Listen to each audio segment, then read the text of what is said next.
The gavel struck the mahogany block, the sharp sound echoing through the sterile courtroom, legally severing their lives. Ronald smirked, adjusting the cuffs of his bespoke Tom Ford suit, utterly convinced he had played the ultimate hand. He was walking away with his booming Silicon Valley tech firm, the multi-million-dollar penthouse overlooking the San Francisco Bay, and his flashy new fiancée. Charlotte, sitting quietly in a faded beige cardigan, accepted a paltry $2 million without a single tear. He thought she was ruined.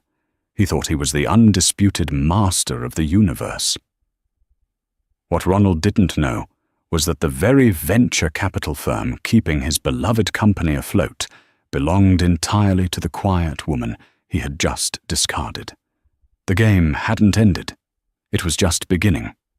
The conference room at Harrison, Caldwell & Vance, one of San Francisco's most ruthless family law firms, smelled of expensive leather, cold brew coffee, and impending finality.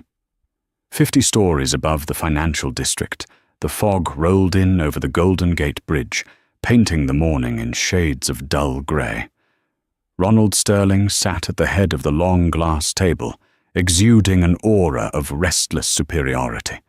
At 38, he was the golden boy of the tech industry, the CEO and founder of Sterling Data, a cloud security startup that had recently been valued at just north of $400 million.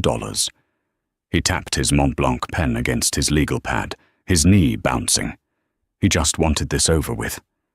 He wanted to get back to his real life. Across from him sat Charlotte. They had been married for 10 years, having met when Ronald was just a struggling programmer working out of a damp garage in Palo Alto. Back then, Charlotte had been a quiet literature major, working part-time at a local bookstore.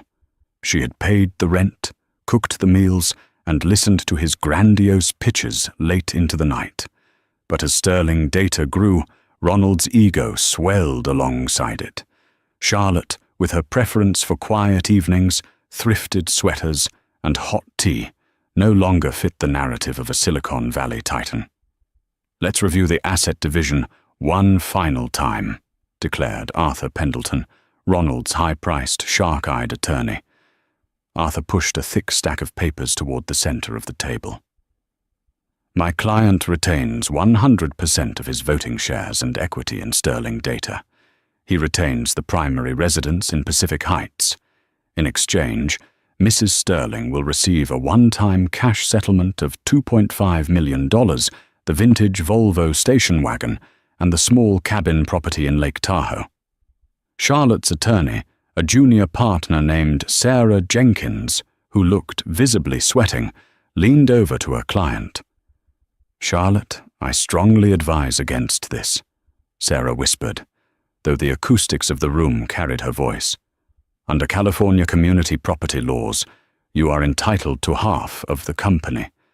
You were married when he founded it. You financially supported him during its inception. $2.5 million is pennies compared to what Sterling Data is worth." Ronald stiffened, his jaw clenching. He leaned forward, adopting a tone of patronizing patience. "Sarah, let's be realistic. I built that company from scratch. I spent the sleepless nights coding. I pitched to the angel investors. Charlotte doesn't know the first thing about cloud-based architecture or venture capital. Taking half the equity would spook my board of directors and tank the upcoming IPO. She's getting a very generous cash parachute." Charlotte looked up. Her eyes, a striking, clear hazel, met Ronald's. There was no anger in them, no sorrow, just a deep, terrifyingly calm emptiness. For a fleeting second, Ronald felt a cold prickle at the back of his neck, but he brushed it off. "It's fine, Sarah," Charlotte said, her voice soft but steady. "I don't want his company. I don't want the house." "Charlotte, please," Sarah pleaded. "He's robbing you blind." "I have enough to start over," Charlotte replied, picking up a cheap plastic ballpoint pen from the table. She didn't even bother to read the final page. She simply signed her name, Charlotte Hayes, reverting immediately to her maiden name. Ronald let out a breath he didn't realize he was holding. A triumphant smile spread across his face. He had won. He had secured his empire without shedding a single drop of equity. "A wise decision, Charlotte," Ronald said, standing up and buttoning his jacket. "You were always practical. I'm sure you'll be comfortable. Tahoe is beautiful this time of year." Charlotte stood, smoothing down the front of her simple linen skirt. "Goodbye, Ronald. I hope Sterling Data brings you exactly what you deserve." She didn't wait for a response. Charlotte turned and walked out of the glass-walled conference room. As the heavy doors clicked shut behind her, Ronald pulled out his phone. He dialed a number, bringing the device to his ear. "Hey, babe," Ronald said, his voice instantly shifting to a velvet purr. "It's done. She signed everything. Yeah, we kept the company. Go ahead and book the flights to St. Bart's. We're celebrating tonight." Down in the lavish lobby of the building, Chloe Davenport was waiting. Chloe was a 26-year-old PR executive who handled Sterling Data's media presence. With her platinum blonde hair, flawless Instagram-ready makeup, and an affinity for Balenciaga, she was exactly the kind of arm candy Ronald felt a CEO of his stature required. When Ronald stepped out of the elevator, Chloe threw her arms around his neck, planting a kiss on his cheek. "Did the mouse give up the cheese?" Chloe asked, giggling. "Without a fight," Ronald scoffed, leading her toward the revolving doors. "She actually let me keep everything. Honestly, it's a little pathetic, but she was never built for the big leagues." Outside, a black town car was waiting to whisk them away to a celebratory lunch at the Michelin-starred Quince. As the car pulled away, Ronald didn't notice a sleek, armor-plated Maybach idling on the opposite side of the street. Inside the Maybach, Charlotte Hayes sat in the plush leather seat, pouring herself a glass of sparkling water. The driver, an older man with a crisp British accent, glanced in the rearview mirror. "To the airport, Miss Hayes?" "No, Thomas," Charlotte said, pulling a sleek iPad from her tote bag. "Take me to the Montgomery Tower. It's time I got back to work." 6 months flew by in a blur of flashbulbs, champagne flutes, and exorbitant credit card bills. To the outside world, Ronald Sterling was living the ultimate Silicon Valley dream. He and Chloe were a fixture in the Bay Area social scene.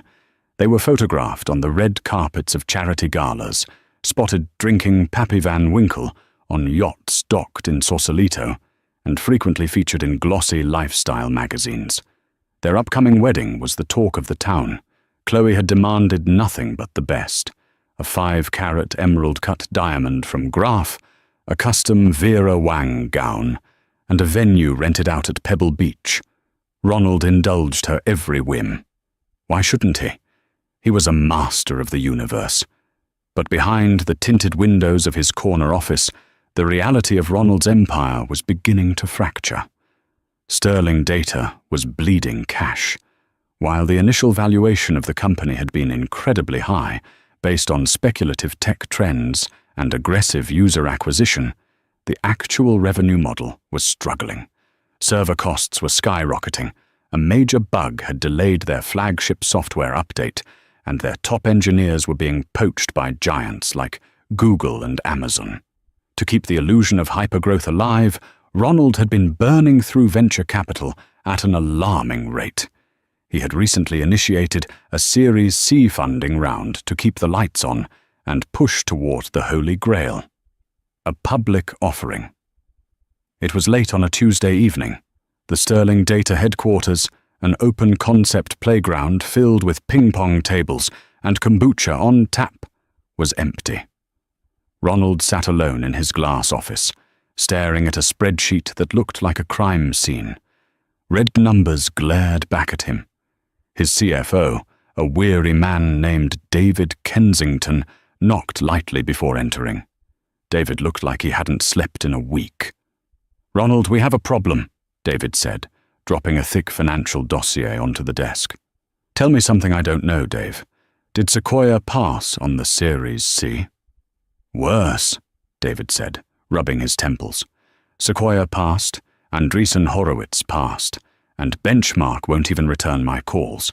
The word on Sand Hill Road is that our burn rate is toxic. No traditional venture capital firm is going to touch us until we show profitability. Ronald felt a cold knot tighten in his stomach. What about the banks? Can we leverage the intellectual property for a bridge loan? Goldman? Chase? Over-leveraged, David replied grimly. We already borrowed against the IP for the Series B. Ronald, if we don't secure an injection of at least $50 million within the next 30 days, we're going to miss payroll. The company will be insolvent. Ronald shot up from his chair, pacing the length of his office. That's impossible. We're sterling data. We have a $400 million valuation. Valuations are fairy dust until someone writes a check, David shot back, losing his patience. However, there is one lifeline. Ronald stopped pacing. I'm listening. A private equity behemoth out of New York just opened a massive West Coast branch, David explained, flipping open the folder. Aegis Global Holdings. They operate quietly, mostly dealing with sovereign wealth funds and old money trusts, but they occasionally sweep in and do distressed debt restructuring or massive capital injections for tech firms. They reached out to me this morning. They're willing to buy our debt and fund the Series C to the tune of $75 million. Ronald's eyes lit up. $75 million? That's more than enough. It gives us a 2-year runway. What's the catch? They want a controlling interest, David said quietly. 51% of voting shares and the ability to restructure the board of directors, plus a massive interest rate on the bridge loan. 51%? Ronald scoffed, running a hand through his hair. They want to own my company? Absolutely not. I didn't divorce my wife and fight tooth and nail to keep my equity, just to hand it over to a bunch of East Coast suits. Tell them to counter at 20%. Ronald, you don't understand, David pleaded. Aegis isn't negotiating. It's a take-it-or-leave-it offer. If you don't take this money, Sterling Data goes bankrupt in a month. You lose everything. The penthouse, the cars, the company. It all goes to the creditors. Ronald walked over to the floor-to-ceiling windows, looking out at the glittering skyline of San Francisco. He thought about Chloe, currently at a bridal fitting that was costing him $50,000. He thought about the shame of a public failure, the gleeful articles TechCrunch would write about his downfall. He couldn't lose. He was Ronald Sterling. Fine. Ronald gritted his teeth. Set up the meeting with Aegis. But I'm going to look this CEO in the eye and make sure he understands that I run this company, no matter whose name is on the checks. The headquarters of Aegis Global Holdings occupied the top 3 floors of the Salesforce Tower, the tallest and most prestigious skyscraper in San Francisco. When Ronald and David stepped off the private elevator on the 61st floor, they were immediately hit by an atmosphere of intimidating wealth. Unlike the playful, colorful offices of Silicon Valley, Aegis was a fortress of absolute power. The floors were black marble, the walls were paneled in dark, rich mahogany, and the art on the walls consisted of original Rothkos and Picassos. There was no ping-pong table. There was only the hushed silence of billions of dollars moving across the globe. A receptionist in a sharp, tailored suit led them to a massive corner boardroom. The table was made from a single, polished slab of petrified wood, large enough to seat 30 people. Floor-to-ceiling windows offered a dizzying, panoramic view of the entire Bay Area. Ronald felt uncharacteristically small. For 20 minutes, Ronald and David sat alone in the room.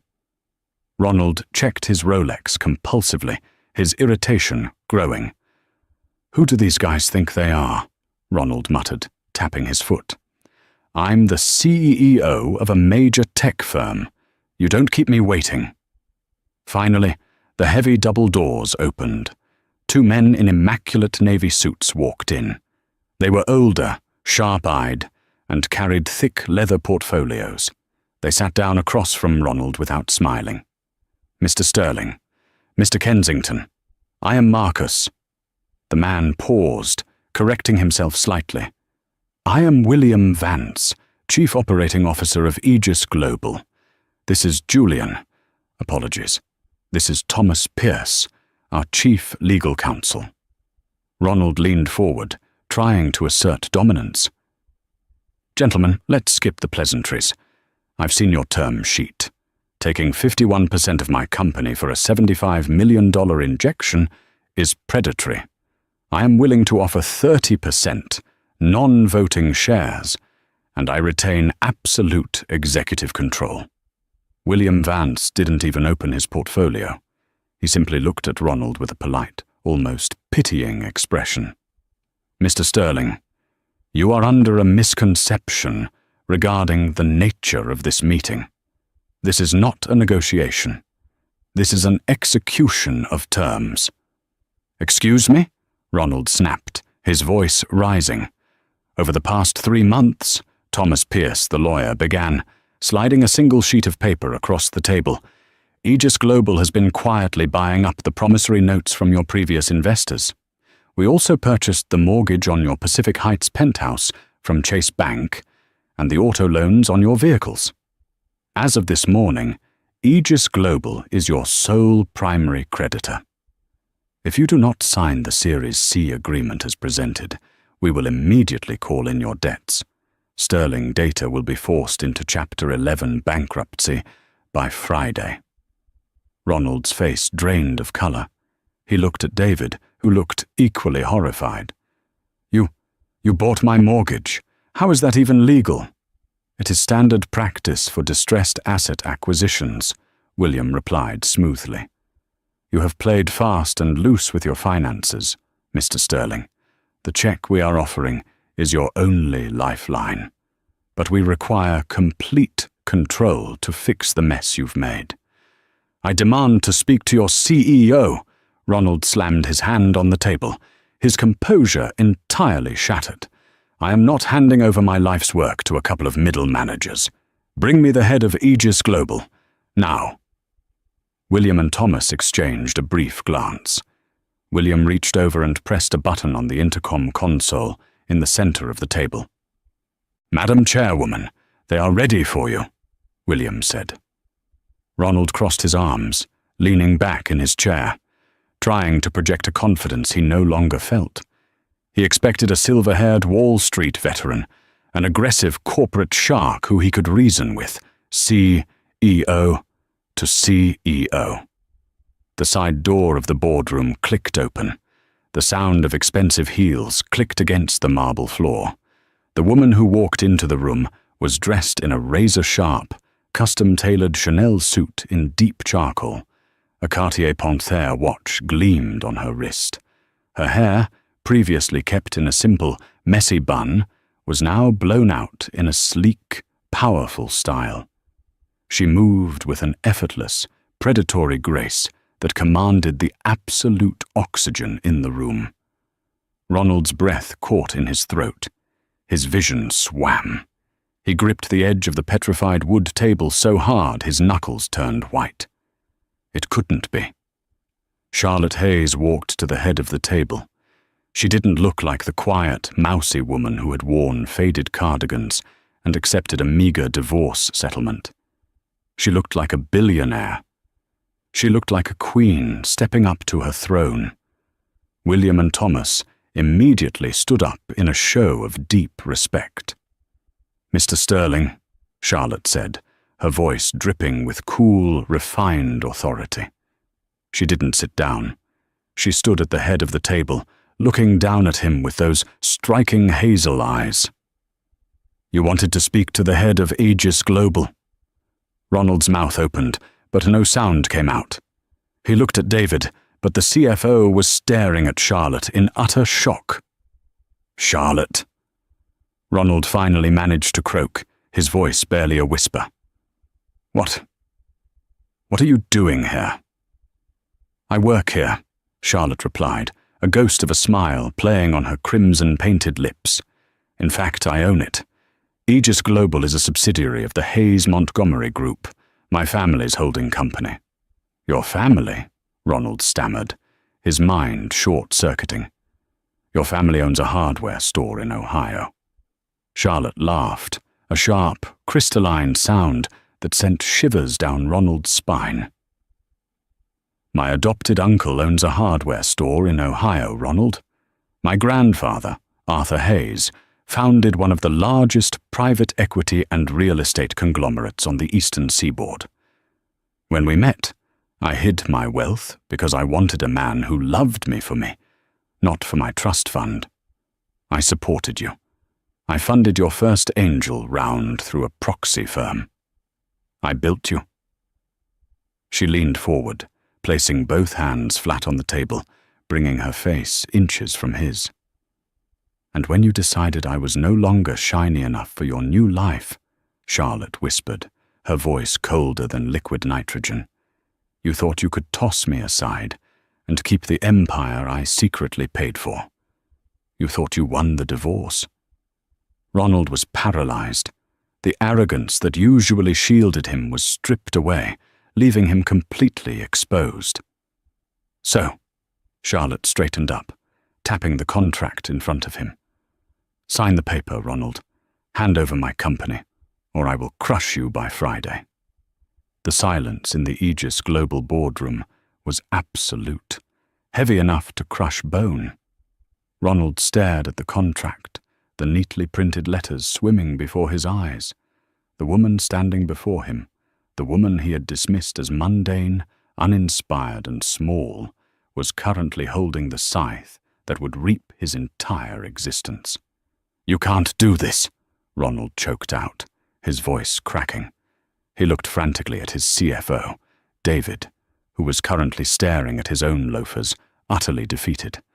"Charlotte, this is my company. I built the architecture. I wrote the foundational code." "You wrote a buggy beta version in a garage, while I paid for the servers and the patent filings," Charlotte corrected smoothly, her tone entirely devoid of the warmth he had taken for granted for a decade. She pulled a slender file from Thomas Pierce's hands and tossed it onto the petrified wood table. It landed with a heavy, authoritative thud. "Let's talk about that architecture, Ronald," Charlotte continued, pacing slowly behind her two executives. "Let's talk about the $2.3 million of corporate funds you diverted to a Shell LLC in the Cayman Islands to purchase a yacht you named Cloud 9. Let's talk about the 5-carat Graf diamond ring currently sitting on your 26-year-old fiancé's finger, which you expensed under international marketing outreach. Should I go on, or would you prefer I send these documents directly to the Securities and Exchange Commission?" The blood drained entirely from Ronald's face. He felt physically sick. The room began to spin. "You audited my private accounts?" "When you use company money to fund a billionaire lifestyle you haven't actually earned, it stops being private," Charlotte said, stopping at the head of the table. She tapped a perfectly manicured nail against the signature line of the takeover agreement. "This is your reality, Ronald. You have two choices. Option A. You sign this document. Aegis Global injects $75 million into Sterling Data. I take 51% of the voting shares. I restructure the board, and you stay on as a figurehead CEO to save face in the press. You keep a salary, but your financial autonomy is revoked." Charlotte leaned in, her hazel eyes locking onto his. "Option B. You walk out that door. I call in your debts at 5 p.m. today. Sterling Data files for bankruptcy tomorrow. The SEC begins an investigation into your embezzlement by Friday. You lose the penthouse, the cars, and likely your freedom." Ronald looked at the pen resting beside the contract. It was a cheap, plastic, ballpoint pen, the exact same kind Charlotte had used to sign their divorce papers 6 months ago. The symbolism hit him like a physical blow to the stomach. "Charlotte, please," Ronald whispered, the arrogant Silicon Valley titan finally broken, reduced to begging. "We were married for 10 years. Doesn't that mean anything?"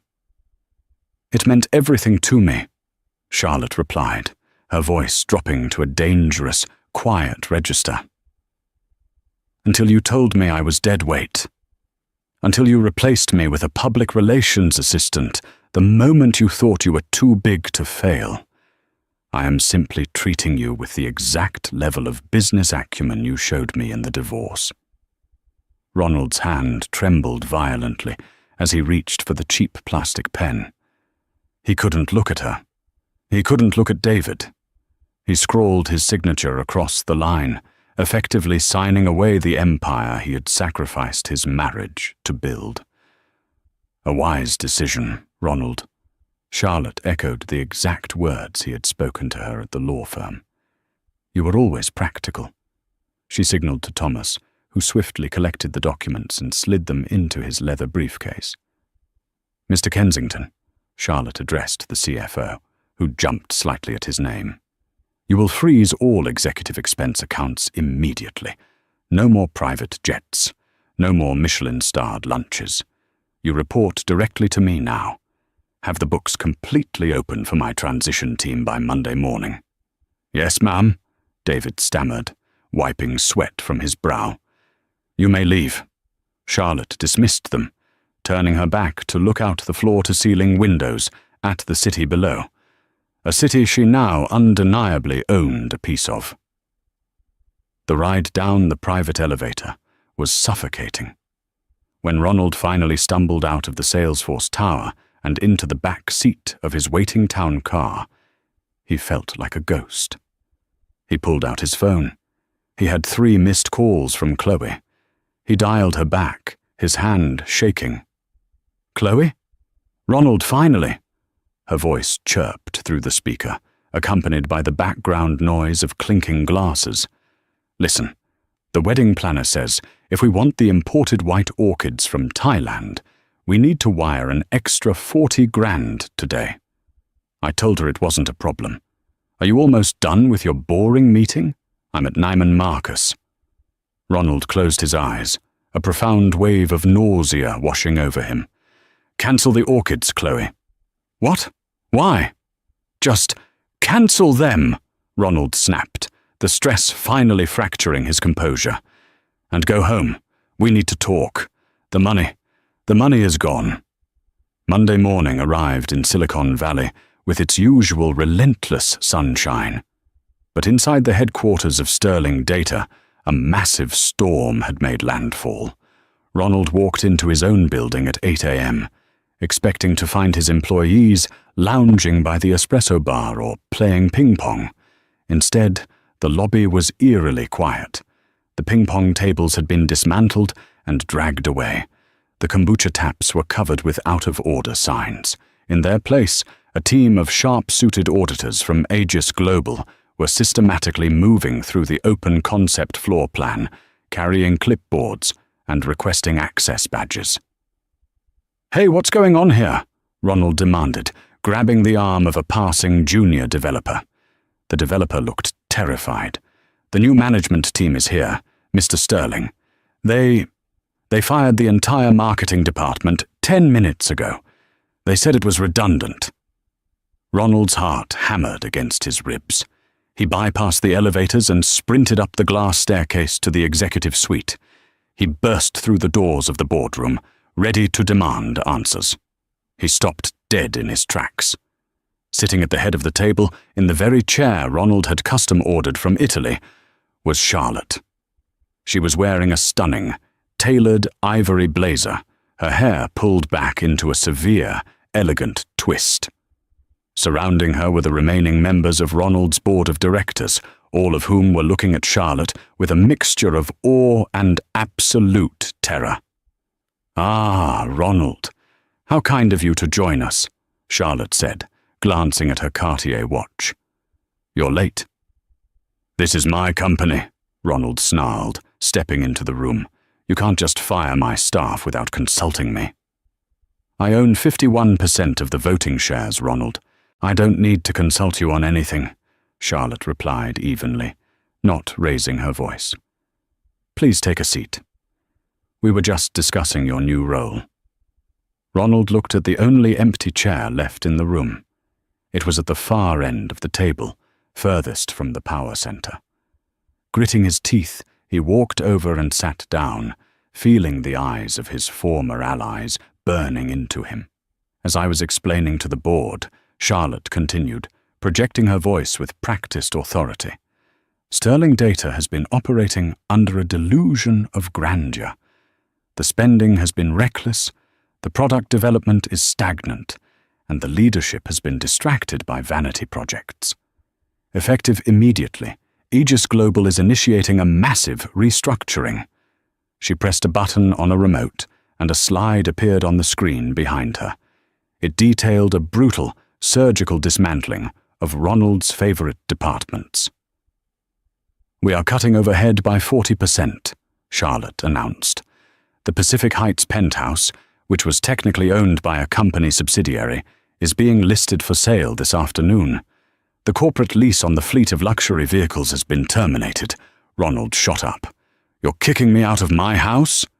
It's not your house, Ronald, Charlotte corrected him, her gaze piercing. It's a corporate asset that you grossly misappropriated.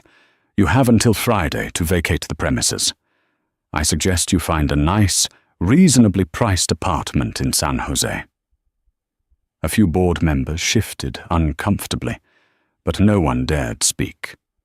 Charlotte held the purse strings. She held their survival. Furthermore, Charlotte said, turning back to the board, Ronald Sterling will be stepping down from day-to-day operations. He will retain the title of Chief Visionary Officer, a purely ceremonial role. He will have no access to company funds, no authority to hire or fire, and he will report directly to me.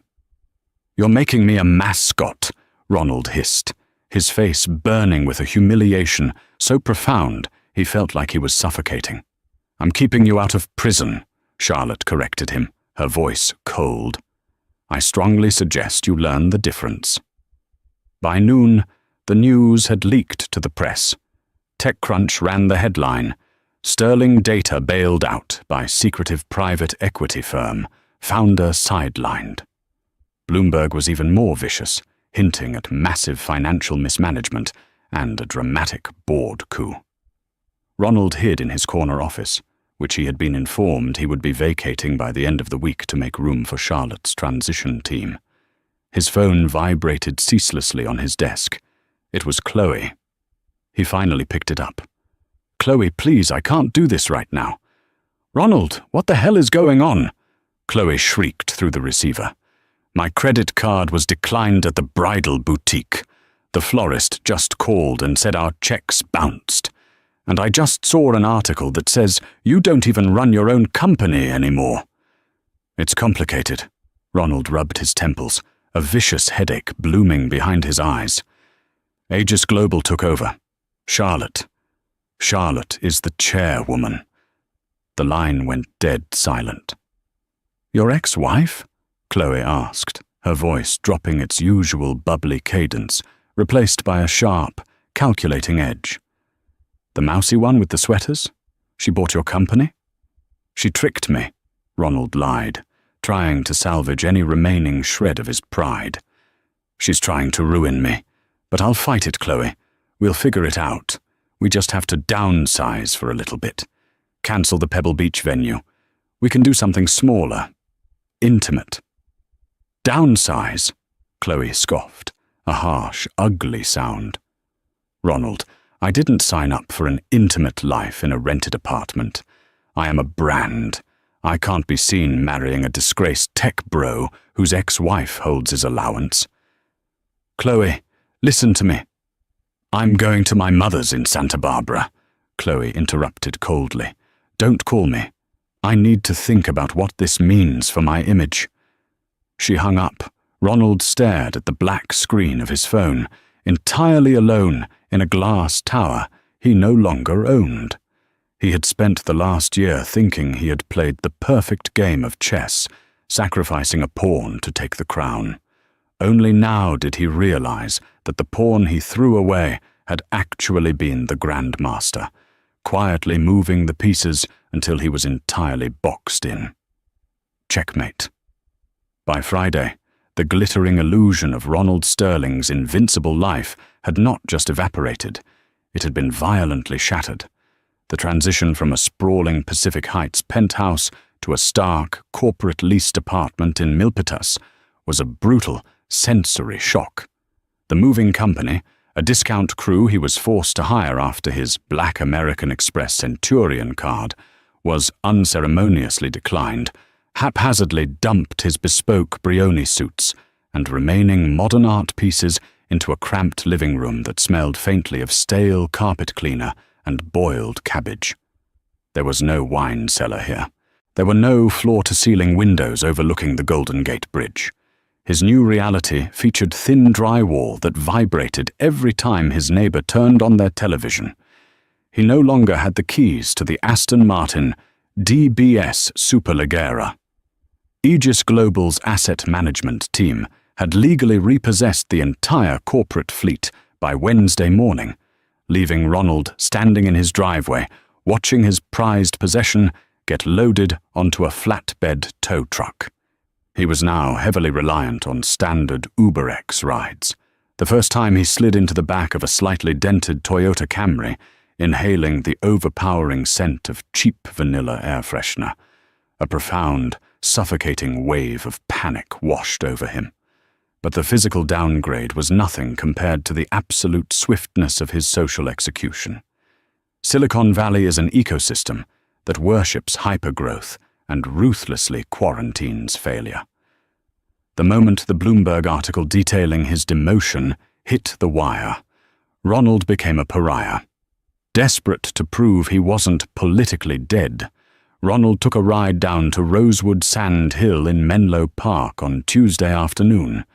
The luxury hotel's bar was the undisputed watering hole for venture capitalists. It was where handshakes turned into term sheets. Ronald strode into the Madeira restaurant, adjusting his Rolex ready to network. He spotted a table of partners from Andreessen Horowitz and Kleiner Perkins, men who, just a month ago, had begged him to join their weekend cycling trips in Napa. Ronald approached, painting on his signature, charismatic grin. "Brad, good to see you," Ronald said, reaching out to clap one of the partners on the shoulder. The conversation at the table died instantly. Brad looked up, his smile tight and his eyes completely devoid of warmth. "Ronald, we were just in the middle of a portfolio review. Good luck with the transition at Sterling. I hear Aegis is really cleaning house." Brad turned back to his colleagues before Ronald could even form a response. The dismissal was absolute.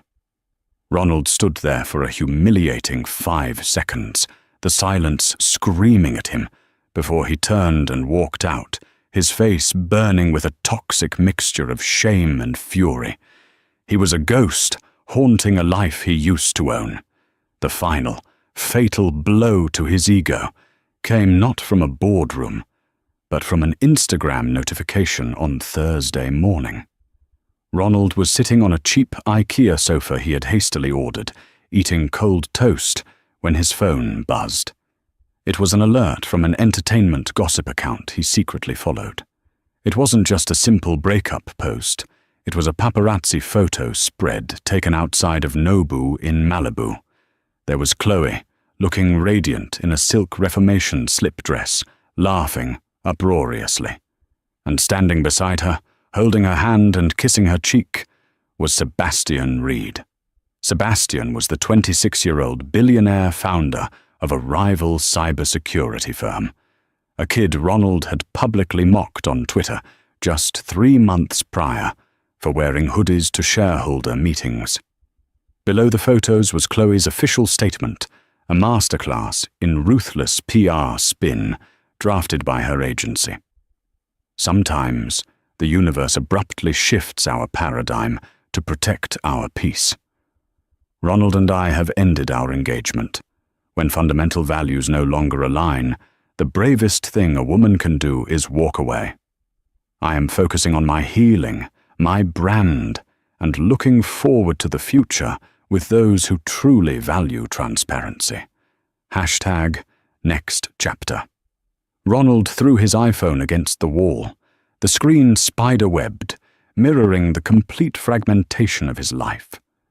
Chloe hadn't just left him because he lost the company. She had actively traded up, leveraging his very public downfall to secure a younger, wealthier, and currently trending CEO. She had used his own playbook against him.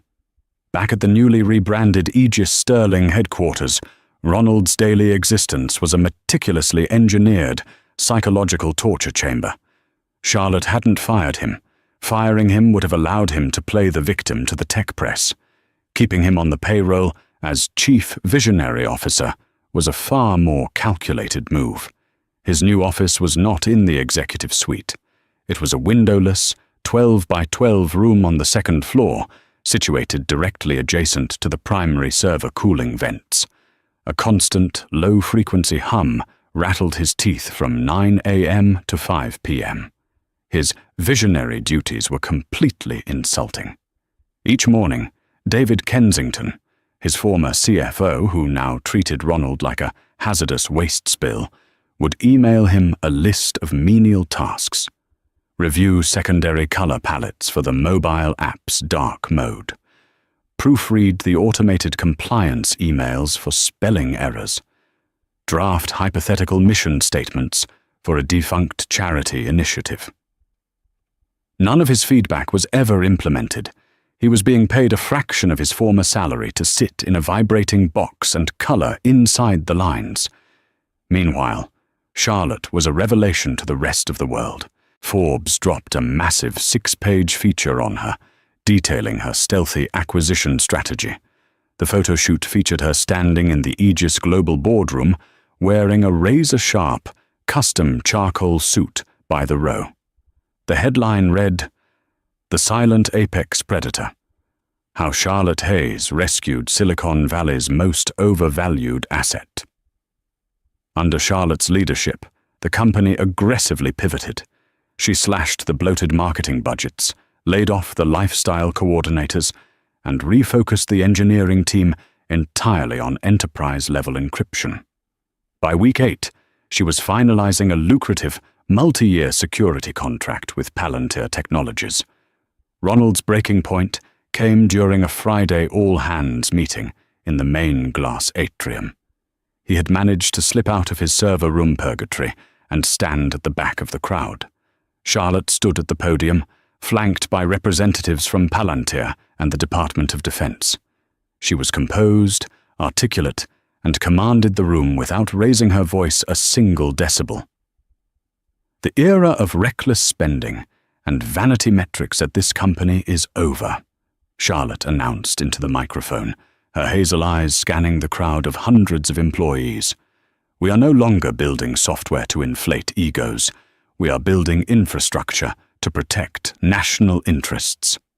Unable to control his boiling resentment, Ronald pushed his way to the front of the crowd. "And who built the original architecture, Charlotte?" he shouted, his voice echoing off the glass walls. "You're selling my code to the military." A collective gasp swept through the atrium. Security guards instinctively moved forward, but Charlotte held up a single, manicured hand, stopping them. She looked down at Ronald. There was no anger in her expression. There was no triumphant smirk. There was only the chilling, clinical look of a professional dealing with a disruptive intern. "Mr. Sterling," Charlotte said, her voice amplifying perfectly through the sound system, devoid of any emotional attachment. "The original architecture was riddled with zero-day vulnerabilities that took our engineering team 3 weeks to patch. If you have concerns about the current proprietary stack, I suggest you document them in an email to your immediate supervisor. Now please return to your desk. We have actual work to do." She didn't wait for his reply. She simply turned back to the Palantir executives and resumed her presentation. Ronald stood frozen. The employees around him weren't looking at him with awe or even pity. They were looking at him with second-hand embarrassment. In that excruciating moment, Ronald finally understood the depth of his defeat. Charlotte wasn't out to destroy him out of some passionate, burning vengeance. That would have implied she still cared. To Charlotte Hayes, Ronald Sterling was no longer a husband, a titan, or even a worthy adversary. He was just a bad investment she had successfully liquidated. He had become completely and utterly irrelevant. And as he turned and walked back to his windowless room to the sound of roaring applause for his ex-wife, he knew he had absolutely no one to blame but himself. The capstone of the Silicon Valley social calendar was the annual Innovators Summit Gala, held beneath the soaring, illuminated rotunda of the Palace of Fine Arts in San Francisco. It was an exclusive, hyper-curated networking event where billions of dollars in venture capital were casually allocated over flutes of vintage Krug champagne and caviar blinis catered by the French Laundry. To be invited was a signal that you mattered. To be excluded was a silent death sentence in the tech ecosystem. Ronald had received his heavy, gold-embossed invitation 6 months ago, back when he was still the undisputed golden boy of Sterling Data. Desperate to prove to the world and to himself that he wasn't a ghost haunting his own life, he dug his custom Tom Ford tuxedo out of its garment bag. He spent his last remaining line of credit on an uber-black SUV, refusing to arrive at the gala in a standard rideshare. He needed to project strength. He needed to remind the heavyweights from Sand Hill Road that he was the original architect, the visionary who had built the very foundation they were now praising Charlotte for. When Ronald stepped onto the red carpet, the crisp, salty air of the San Francisco Bay filling his lungs, the atmosphere was electric. But the moment he walked into the main pavilion, the reality of his social exile hit him like a physical blow. He grabbed a glass of Macallan 18 from a passing tray and plastered on his best, most confident smile, approaching a high-top table where several partners from Lightspeed Venture Partners and Greylock were deep in conversation. "Gregory, good to see you," Ronald said, stepping into their circle and extending a hand to a senior partner he had once played golf with in Carmel. Gregory paused, looking at Ronald's outstretched hand for a fraction of a second too long before giving it a brief, limp shake. The warmth in the executive's eyes vanished, replaced by the polite, strained awkwardness reserved for a terminal patient. "Ronald, surprised to see you here tonight," Gregory said, his voice clipped. He immediately checked his Patek Philippe watch. "Listen, we were just heading into the main amphitheater to secure seats for the keynote. Great catching up." They didn't wait for his response. The group seamlessly dissolved and bypassed him, their eagerness to put distance between themselves and Ronald's radioactive reputation entirely apparent. Ronald stood alone near a towering ice sculpture, his stomach twisting into a tight, acidic knot. He wasn't just broke, he was a cautionary tale. Suddenly, the ambient chatter in the room quieted as the massive mahogany doors to the main amphitheater swung open. The crowd began to filter in, buzzing with anticipation. On the stage, bathed in warm, dramatic spotlights, stood Charlotte Hayes. Ronald slipped into the back of the auditorium, leaning against the velvet-lined walls. He barely recognized the woman commanding the room. Charlotte wore a stunning, floor-length midnight blue gown by Alexander McQueen that moved like liquid silk. A simple, flawless emerald-cut diamond necklace rested against her collarbone, a family heirloom, Ronald now realized, worth more than his former penthouse.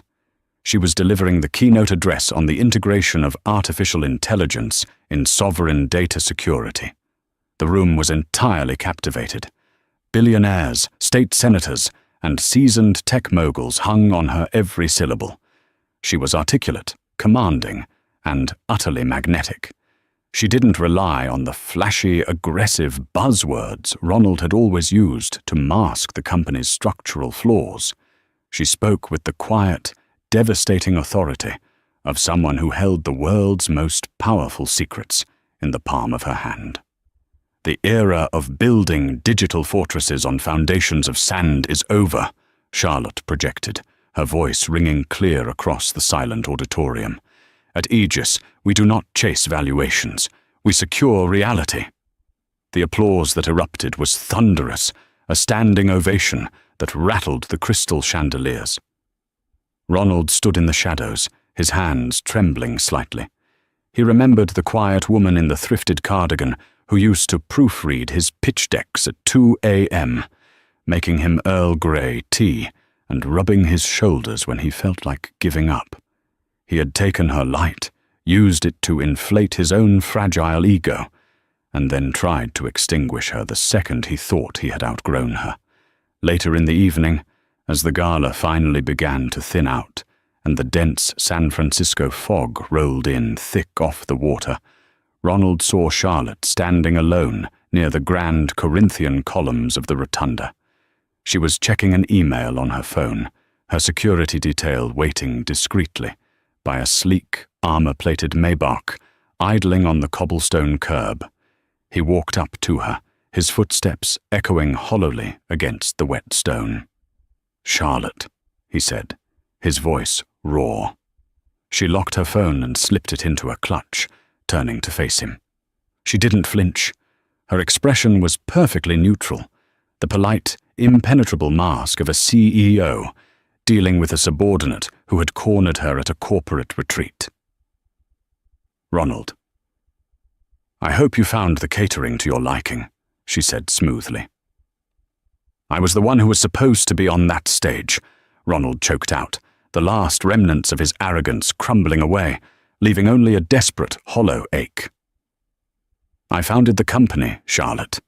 I wrote the first lines of code in that damp garage. You took my entire life." "I didn't take anything, Ronald. I salvaged an asset you drove into the ground," Charlotte corrected him, her tone devoid of malice, which somehow made it hurt even more. "You founded a concept. I built the financial and structural foundation that allowed it to survive your vanity." "Why didn't you just tell me?" Ronald pleaded, stepping closer, his eyes wet. "For 10 years you let me believe I was the sole provider. You let me believe I was the titan carrying us both. If I had known who you really were, who the Hayes family was, we could have ruled this city together. If you had known my net worth, you would have siphoned it to feed your ego on day one," Charlotte said, her voice dropping to a steady, quiet register that cut through the fog like a scalpel. "I wanted a partnership, Ronald. I wanted a man who valued loyalty over leverage. But the moment you thought you held all the cards in that divorce conference room, you showed me exactly who you are. You showed me that people are just transactions to you." Ronald swallowed hard, a single tear escaping and tracking down his jawline. "I lost everything. Chloe left me for Sebastian Reed.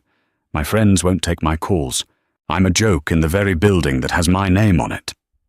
"About that," Charlotte said, adjusting her clutch, "that is the final piece of business we need to conclude." Ronald froze. "What do you mean?" "The board convened an emergency session this afternoon," Charlotte explained, her hazel eyes locking onto his.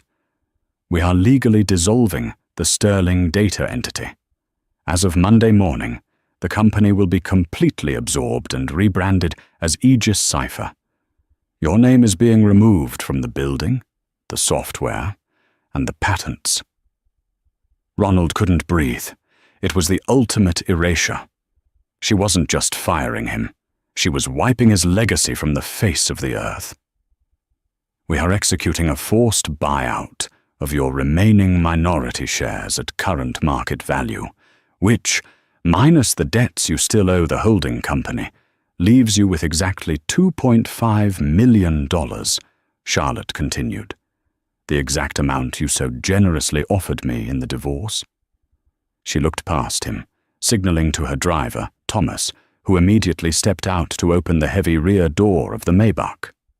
"Take the money, Ronald," Charlotte said, returning her gaze to him, one last, final time. "Leave San Francisco. Go somewhere quiet and figure out who you actually are when you aren't pretending to be a master of the universe. It's the only lifeline you have left." She didn't wait for his response. Charlotte turned and walked away, the train of her McQueen gown gliding silently over the damp stone. She slipped into the back of the Maybach, the heavy door clicking shut with a sound like a vault sealing forever. Ronald stood entirely alone beneath the massive, weeping dome of the Palace of Fine Arts. The taillights of the Maybach bled into the thick grey fog until they disappeared completely. The music from the gala drifted through the cold night air, but he was permanently locked out. He looked up at the towering architecture, the crushing weight of reality finally snapping his spine. He had won the divorce, but he had lost his identity, his empire, and his name. The Queen had officially cleared the board, and the game was over. True power rarely announces itself with a megaphone. It operates in the quiet margins, waiting for the right moment to shift the paradigm. Ronald Sterling's downfall was not a product of vindictive malice, but a masterful lesson in consequence. He mistook Charlotte's humility for weakness and his own fleeting luck for invincibility. In the end, the story strips away the glamorous veneer of Silicon Valley to reveal a universal truth. Arrogance is a remarkably fragile shield against reality. Charlotte didn't just reclaim her wealth. Tar reclaimed her narrative, proving that the most formidable players in the game are often the ones you never see coming. Ronald was left with the ultimate realization that he hadn't outsmarted anyone. He had simply played himself off the board. The gavel had fallen, but it was Charlotte who truly laid down the law.